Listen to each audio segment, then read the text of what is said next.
ইউনিলিভারের Pureit ফিল্টারটি কিনে যারা এখনো পর্যন্ত পরিষ্কার করতে পারছেন না কিংবা পার্ট টু পার্ট খুলে আবার লাগাতে পারছেন না, আজকের ভিডিওটা তাদের জন্য। আসসালামু আলাইকুম, welcome to my channel Sabrina's blog BD থেকে আমি সাবরিনা। যে যেখান থেকে বসে আমার আজকের ভিডিওটি দেখা শুরু করেছেন সবাইকে জানাচ্ছি অসংখ্য ধন্যবাদ। দূরের কাছের যে যেখানে বসে আমার আজকের ভিডিওটি দেখা শুরু করেছেন, আশা করছি সবাই ভালো আছেন। তো আজকের ব্লগ ভিডিওটি একটু অন্যরকম হতে যাচ্ছে। কোনো রান্না বান্নার রেসিপি কোনো কিছুই থাকছে না, শুধুমাত্র ইউনিলিভারের ক্লাস পিওরিট ফিল্টারটাই আজকে পরিষ্কার করে দেখাচ্ছি। আর এই ফিল্টারটা পরিষ্কার করাটা একটু ঝামেলা।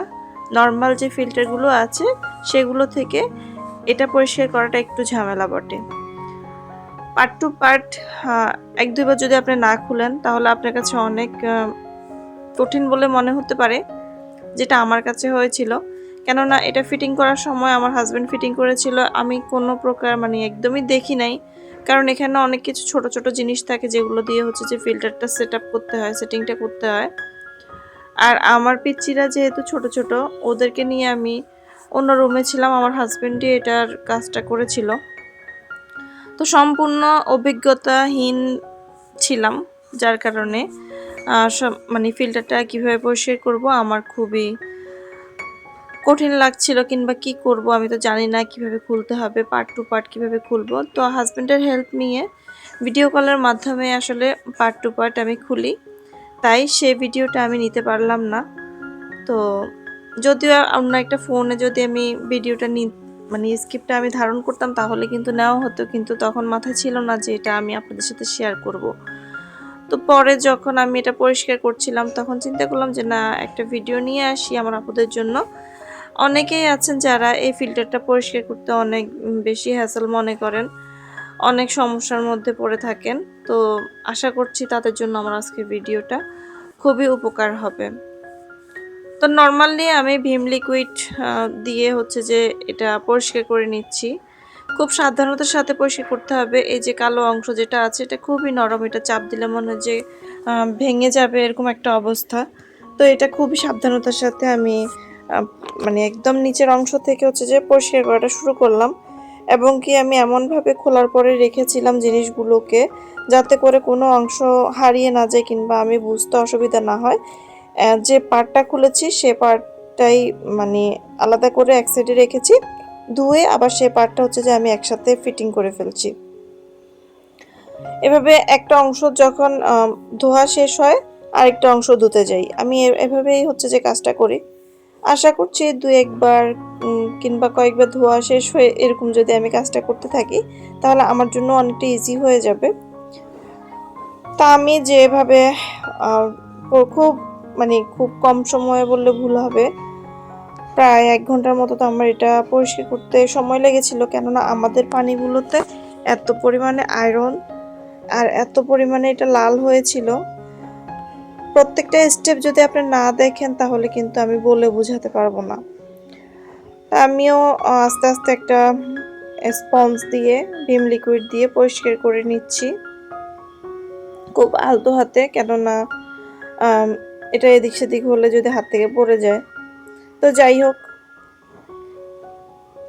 যতটা বেশি দ্রুততার সাথে আমি দেখাচ্ছি এত বেশি দ্রুত আমি কাজ করি নেই, স্পিডটা বাড়িয়ে দিয়েছি, বুঝতেই পারছেন। কেননা যদি আমি স্পিডটা না বাড়াতাম তাহলে কিন্তু অনেক বড় হয়ে যেত আর আপনারা খুবই বিরক্ত বোধ করতেন। তো আমি একদম নিচের অংশটা আগে ধুয়ে নিয়েছি। এই অংশটা আমি লাগিয়ে দেওয়ার পরে এখন যেটা ধুয়েছি সেটা ফিটিং করে দিচ্ছি, দেখে বুঝে নেবেন। আর যেভাবে আমি ফিট করছি সেভাবে কিন্তু আস্তে আস্তে খুলেছিলাম একের পর এক।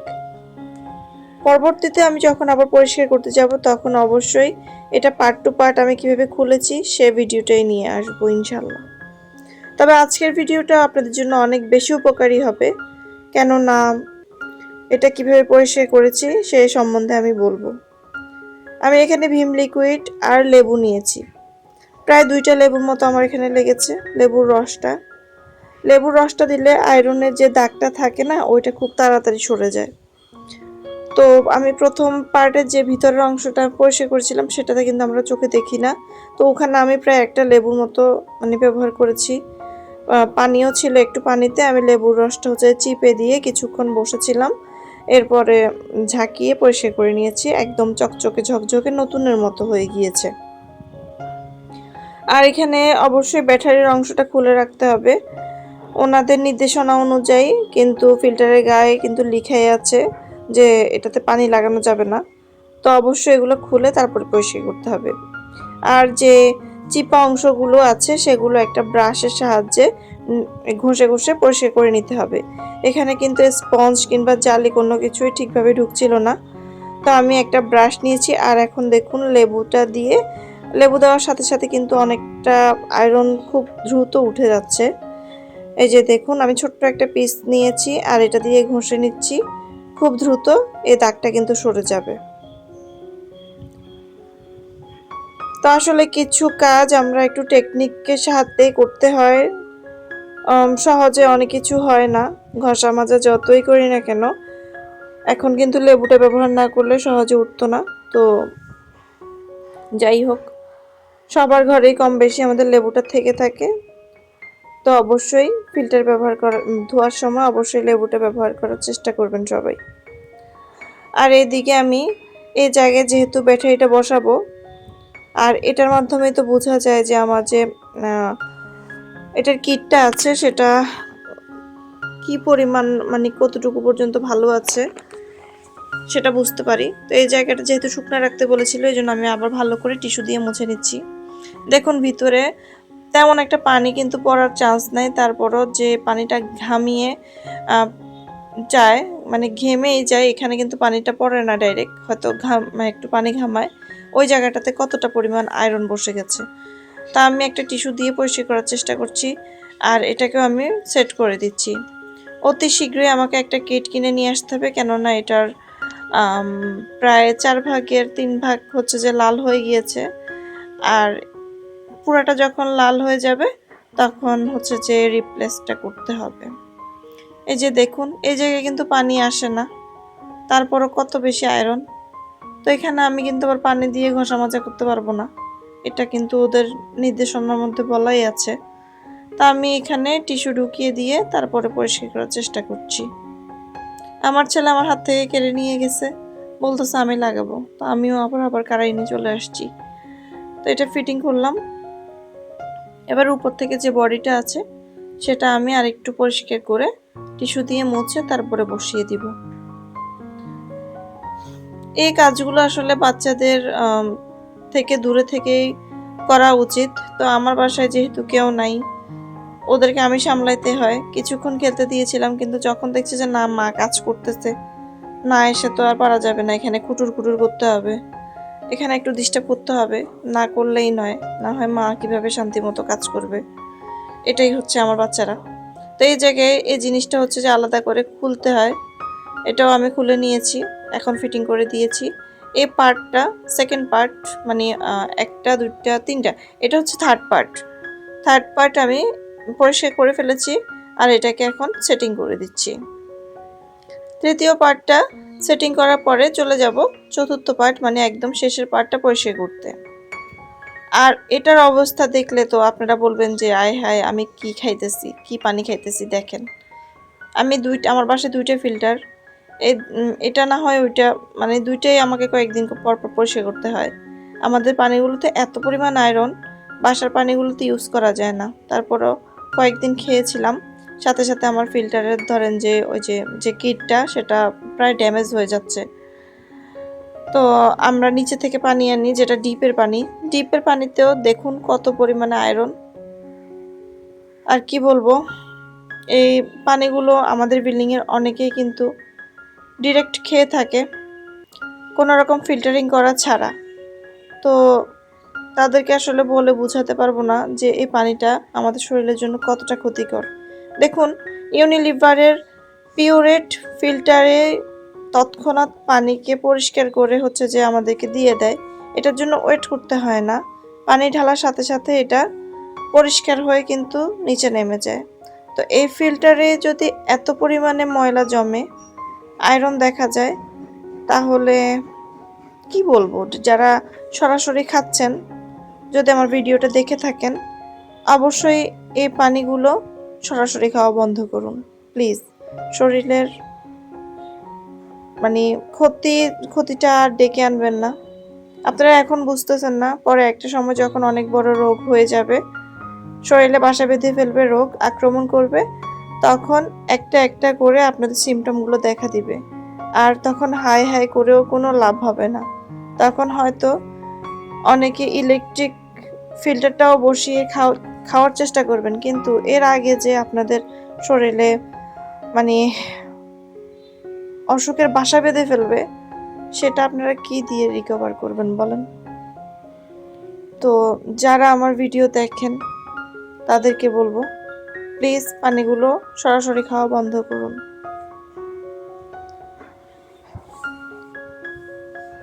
ফিল্টারিং করে খাওয়ার পরেও এই পানিটা খেতে আমার ভয় লাগে এই অবস্থা দেখে। আর কি বলবো, মানে এই পানিটা যদি জমে, তখন তো আয়রনের দলাগুলো সরাসরি দেখা যায়। একটা দিন যদি আমি, যেহেতু আমাদের এদিকে কারেন্টের অনেক বেশি সমস্যা করে, তো কারেন্টের সমস্যার কারণে আমি অনেক সময় বাথরুমের পানি রিজার্ভ রাখি। তো একদিনের পানি আরেক দিন কিন্তু আপনি ব্যবহার করতে পারবেন না, মানে এত পরিমাণে আয়রনগুলো দলা দলা হয়ে থাকে, আয়রনের চাকগুলো পানির উপর ভাসে, দেখলে খুব বিশ্রী লাগে। তো আমি আর কিভাবে বলে বুঝাবো আমি জানি না। আরেকটা কথা বলি, আমাদের মানে আমি কিন্তু চতুর্থ পার্টটা হচ্ছে যে এখানে বসিয়ে দিলাম। আমাদের পানিগুলোর অবস্থা হচ্ছে এমনই, একটু যদি পানি পড়তে থাকে, সেখানে 1-2 ঘন্টা যদি একটা একটা করে ফোঁটাও পড়ে, ওখানে আয়রনের দাগটা বসে যায়। আর টয়লেটগুলোকে একদিন পর পর যদি আপনি পরিষ্কার না করেন, কেউ এসে যদি বাসায় ঢুকে, কিংবা আপনিও যদি দেখেন, আপনার কাছে মনে হবে যে এই মহিলার মতো মনে হয় অপরিচ্ছন্ন খবিশ মহিলা আর কেউ নাই। এ মনে হয় 1 মাসেও বাথরুম ক্লিন করে নেই, কিংবা সপ্তাহেও বাথরুমটা ক্লিন করে নেই। অথচ 2 দিন পর পর ডিপ ক্লিন করতে হয়, 2 দিন পর পরে হারপিক ব্যবহার করতে হয়, তারপরও বাথরুমে মানে অনেক বেশি আয়রনের দাগ পড়ে যায়।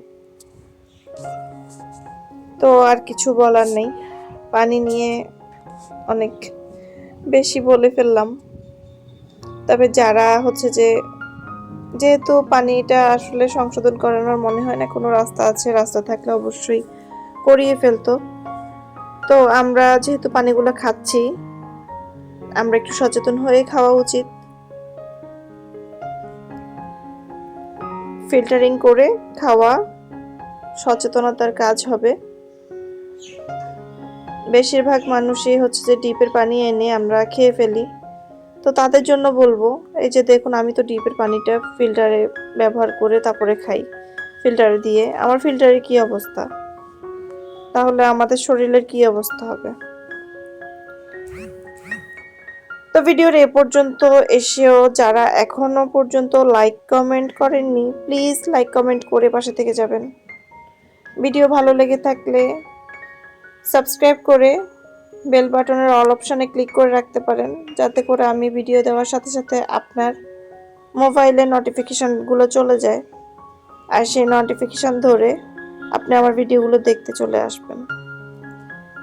ভিডিওতে কোনো না কোনো অংশ আমি আপনাদের উপকার হয় এমন কিছুই তুলে ধরি, সেটা হোক রান্না, কোনো টিপস, যাই হোক। তো